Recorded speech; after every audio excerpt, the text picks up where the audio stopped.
Okay, picture this. It's August 1947. One of the world's most ancient civilizations is suddenly one of its newest countries.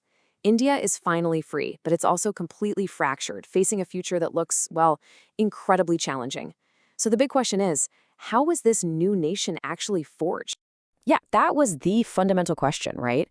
You've got hundreds of different languages, a whole bunch of religions, and these really deep, long-standing social hierarchies. The task of creating one unified India out of all of that, it was nothing short of monumental. I mean, where do you even begin? Well, these were the leaders, folks like Prime Minister Jawaharlal Nehru, who were tasked with answering that question. And they were navigating a total minefield of problems. We're talking millions of refugees, hundreds of independent princely states that needed to be brought into the fold, and just widespread poverty. The stakes could not have been any higher. So the very first step was to create a rule book, a kind of blueprint for this new nation. They needed a constitution that could somehow hold together hundreds of millions of people with completely different lives and beliefs. And the man leading this absolutely colossal effort was Dr. B.R. Ambedkar. As the chairman of the drafting committee, his vision was just so central to shaping the democratic and social framework of the India we know today. And what's so incredible here is just how radical these ideas were on a global scale at the time. I mean, think about it. You had established democracies like the United States still grappling with full voting rights for all its citizens.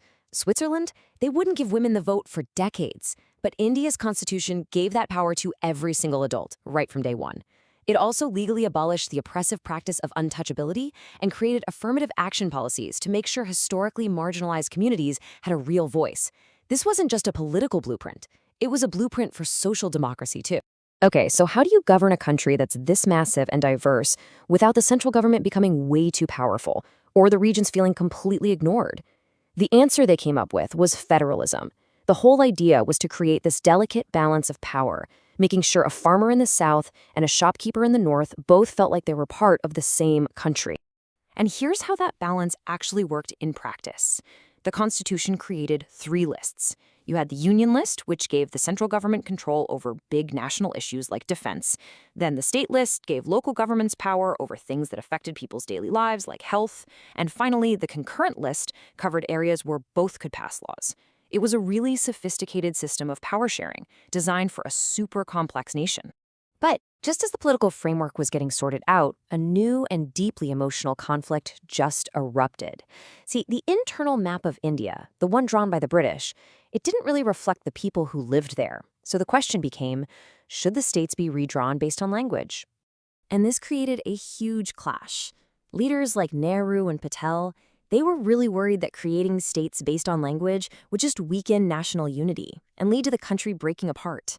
But on the other side, you had people arguing so passionately that their language was their identity, and they absolutely deserved their own states to protect and promote their culture. Now, the government at first really resisted this idea because they were terrified the country would splinter. But the pressure from the people was just immense, and it all soon boiled down to the incredible story of one man's protest. This is Poti Sriramalu.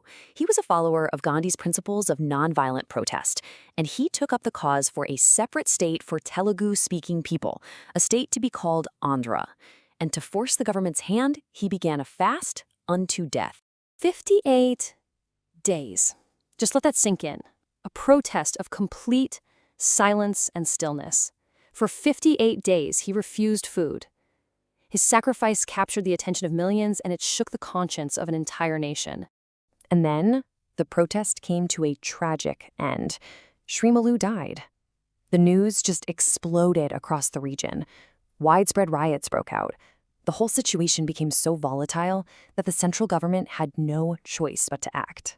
Sriamalu's sacrifice had worked. Less than a year after his death, the state of Andhra was born. It was a massive victory for the protesters, and honestly, a huge turning point for the entire country.